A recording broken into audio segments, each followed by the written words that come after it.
La Seleção est le grand favori pour la Coupe du Monde, oui. Voici les 3 raisons d'y croire en 2022. N'oubliez pas de vous abonner. La Seleção est invaincue. Il faut remonter au 11 juillet 2021 pour trouver la dernière défaite de la Seleção. Les hommes du coach Tite restent même sur 15 succès de rang et ont remporté 24 de leurs 29 derniers matchs. Les Brésiliens sont sortis invaincus des qualifications de la zone AM Sud et restent sur 2 larges victoires en amical contre le Ghana 3-0 et la Tunisie, la déculottée 5-1. Pour rappel, leur série historique de 35 victoires entre 1993 et 1996 leur avait permis d'être champion du monde en 1994 aux États-Unis. Le Brésil possède une attaque de feu.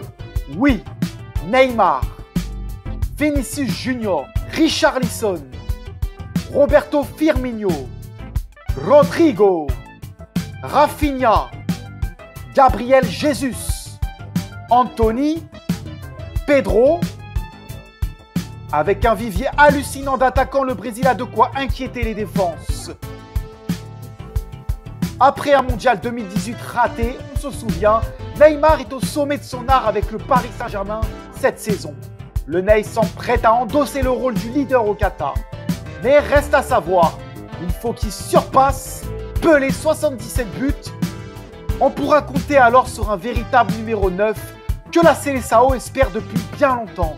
Richarlison, mon préféré, mon chouchou, affiche tous les atouts pour devenir le buteur tant attendu de la Seleção.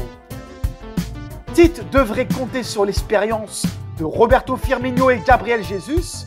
Malgré qu'il a été absent, je pense qu'il va être appelé. Mais aussi de Rodrigo et de Rafinha, le joueur du Barça.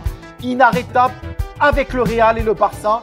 Rafinha, double buteur contre la Tunisie ce mardi, a explosé. Ajoutez à cela Anthony, le jeune prodige. Pedro, Tite aura l'embarras du choix pour réaliser sa liste des 23. Ça va être dur. 3e raison, ses concurrents ne sont pas tous au top. Effectivement, quels sont les plus sérieux concurrents du Brésil pour la victoire finale? À 2 mois du début de la compétition, les grosses nations n'ont pas envoyé des signaux positifs.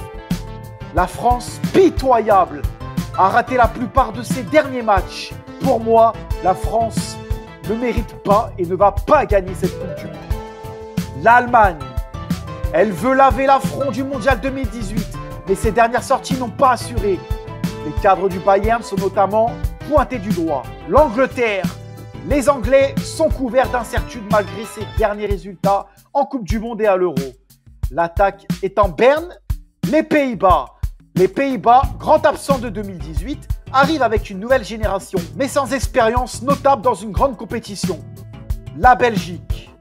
Les Belges rêvent toujours d'un premier trophée avec leur génération dorée. Mais celle-ci parviendra-t-elle un jour à vaincre ses démons? La Belgique, pour moi, ne gagnera pas la Coupe du Monde. Et je vois déjà les gros jaloux et les gros haineux qui disent oui, la Belgique a éliminé le Brésil en 2018. N'oubliez pas qu'il y a eu un but contre son camp et que Gabriel Jesus a mal joué. L'Espagne, le style de jeu léché des hommes de Luis Enrique fait plaisir à voir. Mais les doutes sont récurrents et il manque une star pour guider l'équipe. Le Portugal de Cristiano Ronaldo. Le Portugal s'appuiera une nouvelle fois sur les talents de Cristiano Ronaldo, 37 ans cette année. Et pour finir, l'Argentine de Lionel Messi. De tous les concurrents du Brésil, l'Argentine est l'équipe la plus en forme. Les coéquipiers de Léo Messi restent quand même sur 35 matchs sans défaite. Je vais donner mon avis final, oui. Cette année, c'est la 6e étoile. En route pour la 6e étoile sur le maillot. Et je doute fort qu'une autre nation prenne la place de la grande Seleção. Cette année, c'est pour nous. C'est écrit dans l'histoire. 2002-2022, 20 ans après. N'oubliez pas de vous abonner à la chaîne Damiano R9. Et bye bye à tous.